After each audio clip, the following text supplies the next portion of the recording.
बाळ, फ्रीजमधून श्रीखंड काढ ना. आम्ही पूर्वी घरीच बनवायचो श्रीखंड. त्याची चवच वेगळी होती. आता काय सगळं रेडीमेड. आजी, हे श्रीखंड खाऊन बघ. आज तुझ्या आईनं घरीच बनवलं की काय? हे आहे गोकुळचं श्रीखंड. अगदी जिभेवर रेंगाळणार. जिभेवरच नाही तर मनावरही रेंगाळणार. गोकुळ श्रीखंड, मनावर रेंगाळणार.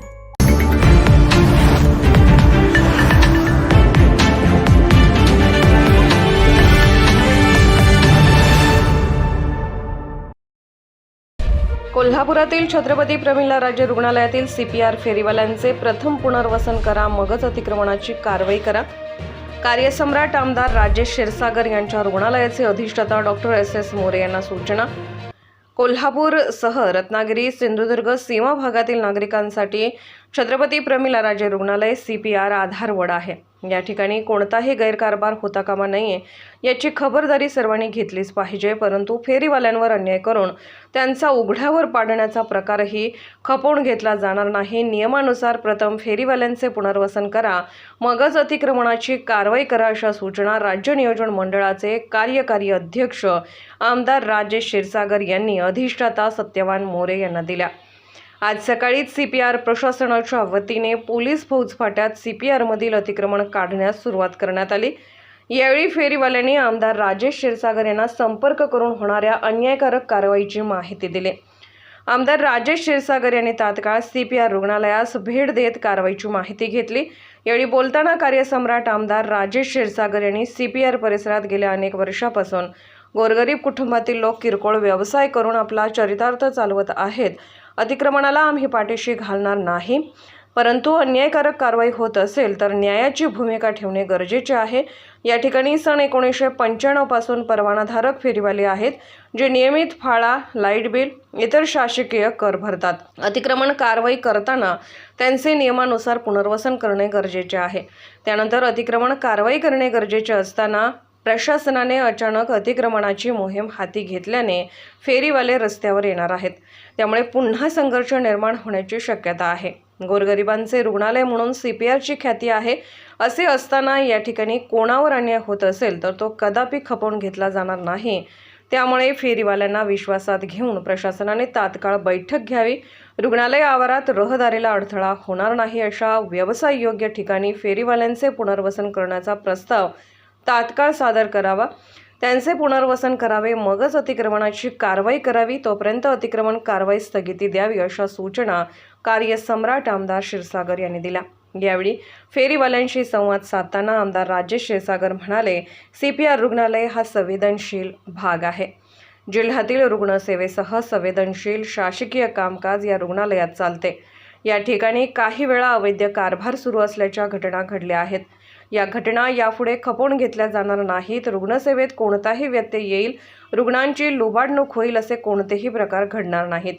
दिलेल्या परवान्याव्यतिरिक्त कोणत्याही अवैध वस्तूंची विक्री केली जाणार नाही, जेणेकरून CPR रुग्णालयाचे नाव बदनाम होईल. असे कोणतेही कृत्य होणार नाही याची खबरदारी फेरीवाल्यांनी घ्यावी, अशा सूचनाही फेरीवाल्यांना दिल्या. यावेळी अधिष्ठाता SS मोरे, वैद्यकीय अधीक्षक शिशिर मिरगुंडे, पोलीस निरीक्षक सुशांत चव्हाण, पोलीस निरीक्षक कनेरकर, युवासेना पश्चिम महाराष्ट्र सचिव ऋतुराज क्षीरसागर, रूपाताई वायदंडे, अभिजित राऊत, शिवसेना उपजिल्हा प्रमुख राज जाधव, कपिल केसरकर, कृष्णा लोंढे आदी उपस्थित होते. कोल्हापूरहून दर्पण न्यूजसाठी अनिल पाटील. रुग्णालयाच्या आवारामध्ये जे काही अतिक्रमण होतं ते गेल्या अनेक वर्षापासूनचं अतिक्रमण या ठिकाणी आहे. प्रशासनानं खरं म्हणजे सामंजस्याची भूमिका घेऊन या सर्वांना बोलवून घेऊन जिथं त्यांना योग्य वाटते त्या ठिकाणी हे त्यांना धंदा करण्यास मुभा द्यायला पाहिजे होती. पण अशी कुठलीही प्रक्रिया न राबवता, कुठलीही नोटीस न देता एका दिवसात अशी कारवाई करणे म्हणजे गोरगरिबांच्या पोटावर मारण्याचा प्रकार आहे. मी असं कदापि होऊन देणार नाही. खरं म्हणजे या विभागाचा निर्णय आहे की या आवारामध्ये कुठलं अतिक्रमण नको. पण पूर्वीचं काय तर एक्झिस्टिंग अतिक्रमणं जी आहेत त्या ऑफिसरनं तिथल्या जो प्रमुख असतो त्यानं निर्णय घ्यायचे. आणि त्यामुळे मी डीनला या ठिकाणी आज विनंती केलेली आहे की हा निर्णय होत असताना तुम्ही असं लोकांना उघड्यावर पाडू शकत नाही. तुम्ही प्रस्ताव मंत्रालयाला सादर करा तुमच्या डिपार्टमेंटात, त्यानंतर आम्ही प्रस्ताव मंजूर करून घेऊ.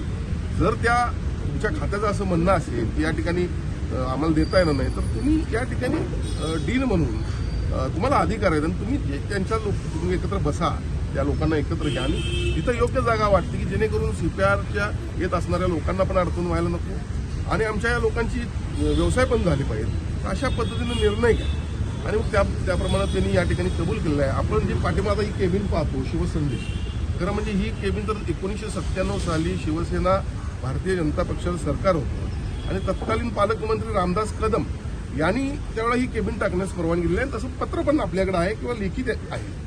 हा त्यांनी प्रस्ताव पुढे पाठवून नियमित करून घेतला नाही, एवढाच या केबिनमधला फरक आहे. आणि मुळात कसं आहे, जे कार्यकर्ते कुणासाठी ह्या केबिन वगैरे दिले असतात शासनानं, 1983 पासून हिंदू एकताची चळवळ कोल्हापूरला सुरू झाली.